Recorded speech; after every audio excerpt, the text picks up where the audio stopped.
Hey, everybody. Welcome to this week's episode of Embodied Divinity. Let's take a deep breath to settle in, really commit to being present with whatever is here for us today. Today, we're going to talk about holding the light and what that means. So, I'm going to start off by reading a channeled message that I got in response to this question from someone in my community. I always turn to Source, God, Universe, my highest self, and sink into meditation and channel these messages so we get the highest frequency of light present here. So here's the message. What does it mean to hold the light? It means to stay open to the high frequencies of light energy moving through you. It means to be an anchor for the high vibration of unconditional love and light as the new earth is created. It means being a beacon of light for the world as the collective moves through a purge of the dark energy that has been culminating on earth for over 5,000 years. It means staying in alignment with your highest self, source energy, through the tools, rituals, and practices you've developed over the last decade, and continue to be aware of what is arising for you as you hold steady through this change. Big, deep breaths, meditation, conscious and aligned action, eating clean food and water, and maintaining your energetic hygiene will assist you in holding the light now. So as you sink into that message, there's so much there. We are here. Those of you listening to this, I know, have been called to be light workers, to be those that are here to usher in the new earth, to create and maintain that high vibrational state of oneness, state of love, of just good and beautiful, pure energy. We are here to be the change. It's a tattoo actually I got oh man, just over 12 years ago now. It's how I live my life. Be the change you wish to see. We are here to maintain that. And I know you've done so much work over the past decade to really come into who and how you are now. It doesn't mean that triggers won't arise, but that's the whole premise of holding the light, is as they do arise, going to your tools, maintaining that place of high vibrational energy. So I'm going to talk about what I do, and I'm going to give you a bunch of ways that you can maintain and hold this light for yourself as well. I personally have come to a place in my life the last couple of years where I live my life in prayer, meaning every moment is a ritual, a sacred practice. When I rise in the morning, and I'm going to give you a premise before I speak of all this, it doesn't have to be hard. I know when I talk to clients about this, the first thing they say is, oh my gosh, that sounds like a lot of hard work. And it's not. It's a conscious choice to slow down. It doesn't have to look anyway. Living your life in prayer doesn't mean you're on your hands and knees in prayer position. Living your life in prayer is a way of being, of heart-centered, conscious alignment in each moment. So as I rise in the morning, the first thing I do is consciously make that connection to my highest self. I make sure I'm fully in my body. And I create that connection immediately with source energy. And we are always connected, but we have these perceived places of separation, especially when a lot of people rise. They're off traveling in the dream state. And a lot of people can come back to their body not fully, or being in a place of anxiety, or jumping in to all the day-to-day without taking a moment to pause, to slow down, to come back into themselves. And so as you rise, consciously making that connection, whether it's through a verbal prayer or a meditation or just a tuning in, a remembering. Some people can say mantras to come back into it. Whatever you do, it is the first thing in the morning, creating some sort of connection with your highest self, with source. And it's maintaining that connection throughout the day, meaning we're not living life in this high rushed, urgent way of being, filled with pressure and external factors. We're staying in alignment with ourselves. We're breathing deep. We're taking it slow, nice and easy. Often coming back to a pause, to a big deep breath. And it's not just jumping into all these habits. One of the first things I do once I do get out of bed is I go brush my teeth and wash my hands. And it's not just this motion of getting up, going into the bathroom, grabbing the toothbrush. It's a very sacred, ritualistic movement. I'm in gratitude of my teeth, of my body, of my hands as I wash them. I'm clearing and cleansing all of the old energy. I'm in tune as with each movement of the brush, with each movement of my hands. I'm in gratitude. And it sounds like a lot, or to some people silly, but if you can come into this place of making your life this beautiful sacred ritual, because it is, if you really truly realize what you are, this divine, magnificent source energy here, housed in this powerful vessel,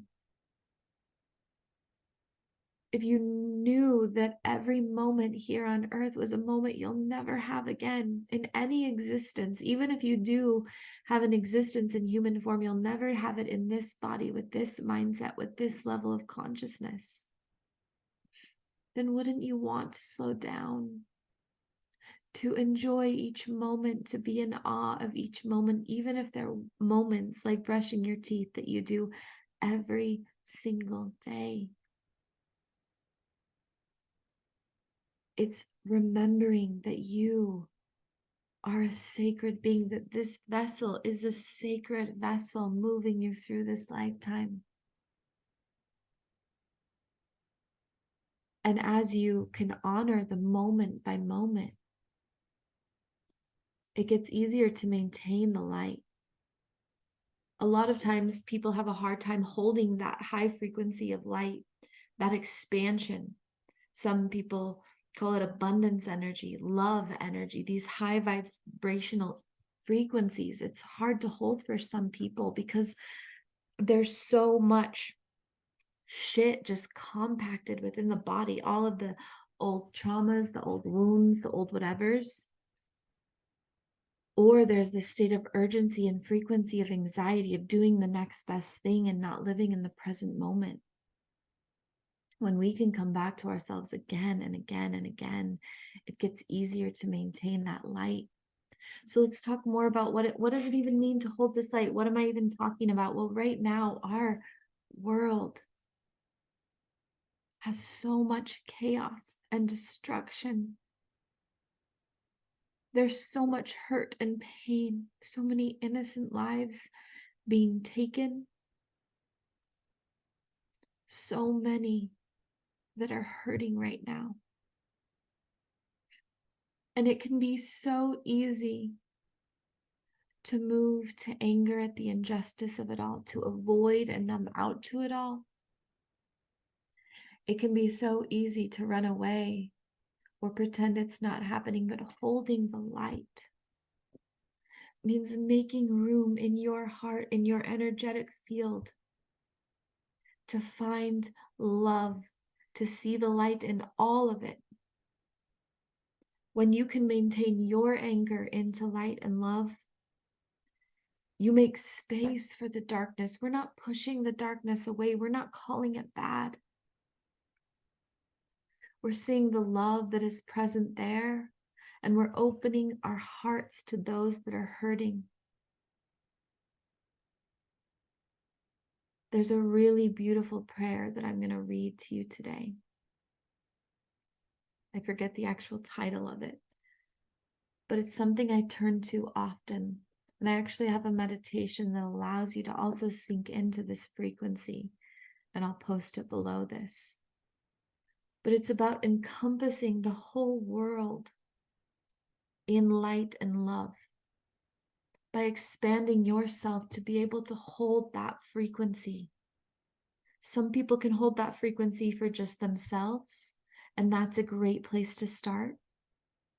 That looks like grace and compassion and honoring yourself, taking care of your vessel. Some people can hold that space for themselves and their family, seeing themselves and their family through an eyes of grace and love, unconditionality. Some people can maintain that love for their communities, for their states, for their country, for the world, for the universe. It gets bigger and bigger. Your ability to maintain and hold the frequency of light grows the more that you practice holding it for first and foremost yourself. So before we get any deeper, I'm gonna read to you this powerful prayer. So it's called the Metta Prayer, and this is how it goes. May all beings be happy, healthy, and whole. May they have love, warmth, and affection. May they be protected from harm and free from fear. May they be alive, engaged, and joyful. May all beings enjoy inner peace and ease. May that peace expand into their world and throughout the entire universe. There's a lot of different versions of this prayer, but the premise of it is seeing that each and every being, each and every conscious living being on this earth deserves peace and love and kindness. And as you can embody that for yourself and the world, we create huge ripples of change. We open up to the light. This is how the new earth is being created. It's maintaining the light and holding it even amidst the chaos. It's not about bypassing it or pushing it away. It's making space for it also in your heart. And you do that by first and foremost maintaining your own energetic hygiene, your ability to have love and compassion and grace. We can't hate on ourselves or be hard on ourselves and then love the world. We love it all. And it starts with the practice of loving ourselves. In my channeled message, it said big, deep breaths. We've talked on this podcast before about how your breath aligns you with the universe. As you remember to consciously breathe in through your nose and out through your mouth in this beautiful, big, rhythmic way, you are aligning with the heart of the universe. So that's the first step. Big, conscious belly breaths. Feeling the peace within. And that looks like if something comes up for you, if you're starting to feel anxious, if there's all of this disarray in your life, first and foremost, coming back to your breath, consciously creating a practice of breathing deep into yourself. It says meditation. Meditation does a couple things for us. At the beginning, it's about being aware of what thoughts are in your mind. So a lot of people go about meditation and they think they have to completely silence their mind, but until you get to a certain place in your practice, which for me took years to develop, it doesn't have to take that long for you, but I had a lot going on up here. For me, it took years to develop this place of being able to sit in the stillness and the oneness of it all. And so as you practice meditation, the first thing it's observing the thoughts in your mind. And I have a lot of my clients at the beginning, I'll have them sit in meditation and just let the thoughts be there. Don't try to push them away because what we resist persists, but to just be with it all, to be in the thoughts. And then they can word dump after, just write for 10 minutes and get it all out of their mind. And you practice and practice just observing. And then one day, as you breathe, as you're still, the thoughts go quiet. You feel this deep sense of oneness and expansion, an ability to tune into something bigger than yourself. And for me, I go to that place daily, and I also use that place as a way to connect and to channel powerful messages from my guides, from God Source Universe, from the Ascended Masters. You can use it however you wish and to whatever level you wish. But meditation is a beautiful place to start. Conscious and aligned actions came next in this message. So that means living consciously. That means in each step, asking if this is in alignment with you, listening to your body. And if you're breathing deep, if you're in your grounding, tapped into that higher power, really breathing in alignment, the next right action will always make itself available to you. It's not going by the mundane day-to-day actions that you've programmed with, but really being in tune with what is the next right step for me. And maybe you feel within or get a visual message or a verbal message. Call this person, go to this place, turn right instead of left. That's your higher self helping you move closer to the next best step. And we take one baby step at a time until we've come fully into alignment. When we come from this place of heart-centered service, every morning I ask, how can I best serve the world? Lead me, guide me, show me the way. And I allow my higher self to guide me throughout my day. The words that I'm speaking to you now are moving through me from this higher vibrational place because I'm open and willing to listen. Next was eating clean food and water. The foods that we put into our bodies are so important. And a lot of processed food also contains the energies of those that were processing it, the energies of the companies that process and manufacture it. And so while a lot of you can transmute energy, I also feel that my body deserves the highest vibrational foods and energy. And so I will often, if I can't find something, a lot of people I've noticed have said just, oh, I'll eat this and I'll transmute it later. I would rather skip the meal and eat clean, pure food and water that I know will nourish and maintain that high vibrational energy because I want to take the work out of it. For me, it's working smarter, not harder. I would rather just put those pure, clean foods into my body to begin with.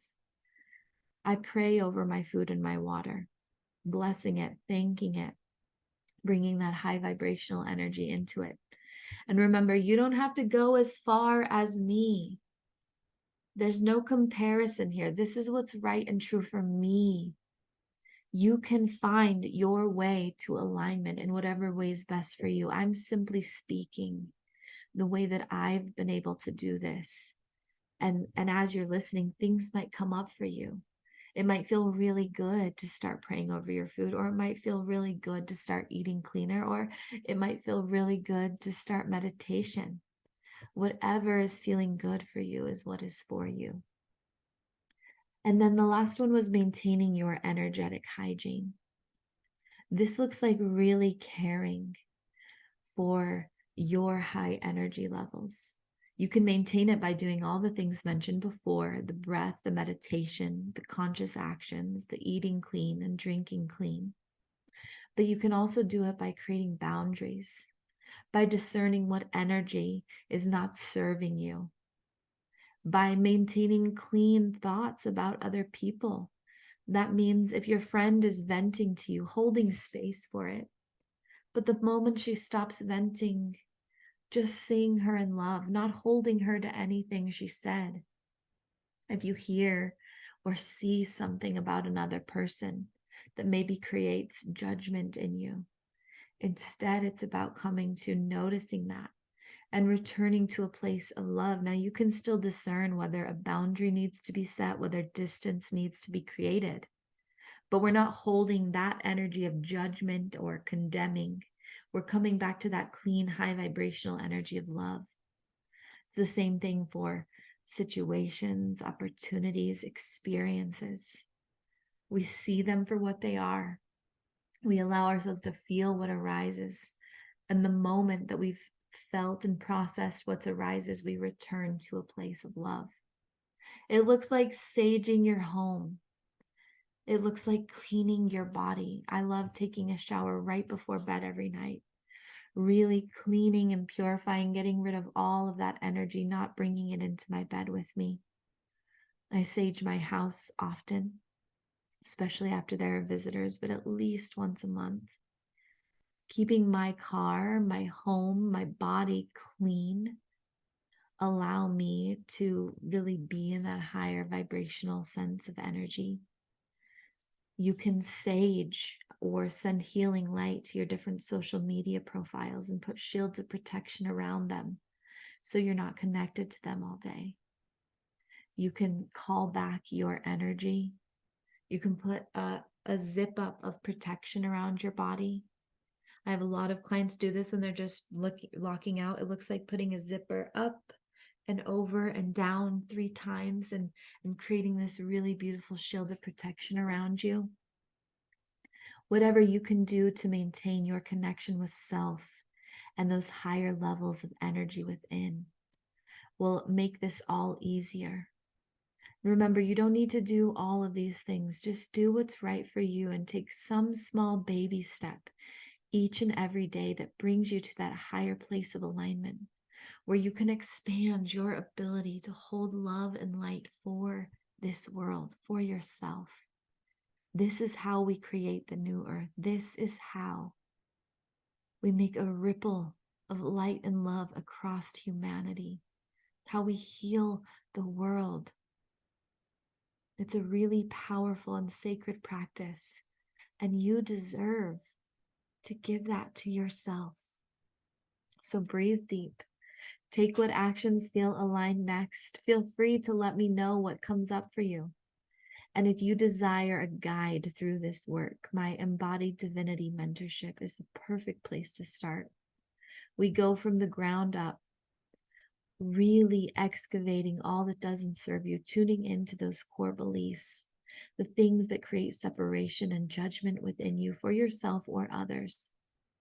And slowly but surely, through 6 months together, you start to maintain that high vibrational relationship, living from your higher self, living from a place of heart-centered love and service, where life becomes easy and filled with peace. You can cultivate and harness love even amidst the chaos. Simply send me a message on any social media platform or email me at info@nakailamariah.com and we can get started. I love you. I see you. As always, breathe deep and plan on miracles. See you next time.